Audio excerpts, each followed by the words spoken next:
ಮಹದೇವಪುರ ಕ್ಷೇತ್ರದ ಕಾಟಂನಲ್ಲೂರು ಸಂಭ್ರಮ ಭವನದಲ್ಲಿ ಬಿಜೆಪಿ ಎಸ್ಸಿ ಮೋರ್ಚಾ ಆಯೋಜಿಸಿದ ಡಾಕ್ಟರ್ ಬಿಆರ್ ಅಂಬೇಡ್ಕರ್ ಅವರ 135ನೇ ಜಯಂತಿ ಕಾರ್ಯಕ್ರಮವನ್ನು ಮಾಜಿ ಸಚಿವರಾದ ಅರವಿಂದ ಲಿಂಬಾವಳಿ ಅವರು ಉದ್ಘಾಟಿಸಿದರು. ಈ ವೇಳೆ ಗ್ರಾಮಾಂತರ ಮಂಡಲ ಅಧ್ಯಕ್ಷರಾದ ಹೂಡಿ ಪಿಳ್ಳಪ್ಪ, ಮಾಜಿ ಅಧ್ಯಕ್ಷ ನಟರಾಜ್, ಎಸ್ಸಿ ಮೋರ್ಚಾದ ಅಧ್ಯಕ್ಷರಾದ ಆದೂರು ಮುನಿರಾಜು, ಕ್ಷೇತ್ರ ಉಪಾಧ್ಯಕ್ಷರಾದ ಎಸ್ ಮಾರಪ್ಪ, ಉಸ್ತುವಾರಿ ಜ್ಯೋತಿಪುರ ವೇಣು ಸೇರಿದಂತೆ ಮತ್ತಿತರರು ಉಪಸ್ಥಿತರಿದ್ದರು. ಪರಿಸರ ಮಂಜು, ಬೆಂಗಳೂರು ಜಿಲ್ಲಾ ವರದಿಗಾರರು. ಜೈ ಭೀಮ್ ನ್ಯೂಸ್ 24x7 ಇದು ಬಹುಜನರ ನ್ಯಾಯಕ್ಕಾಗಿ.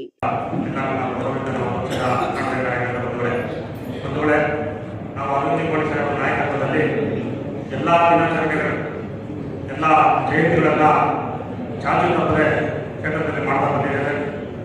ಸಾಹೇಬರ ನಾಯಕತ್ವದಲ್ಲಿ ನಾವು ವಿಶೇಷವಾಗಿ ಅಂಬೇಡ್ಕರ್ ಜಯಂತಿಯನ್ನ ಬಹಳ ದೊಡ್ಡ ಮಟ್ಟದಲ್ಲಿ, ವಾರ್ಡ್ ಮಟ್ಟದಲ್ಲಿ, ಕ್ಷೇತ್ರ ಮಟ್ಟದಲ್ಲಿ, ಮಂಡಲ ಮಟ್ಟದಲ್ಲಿ ಮಾಡ್ತಾ ಬಂದಿದ್ದೇವೆ.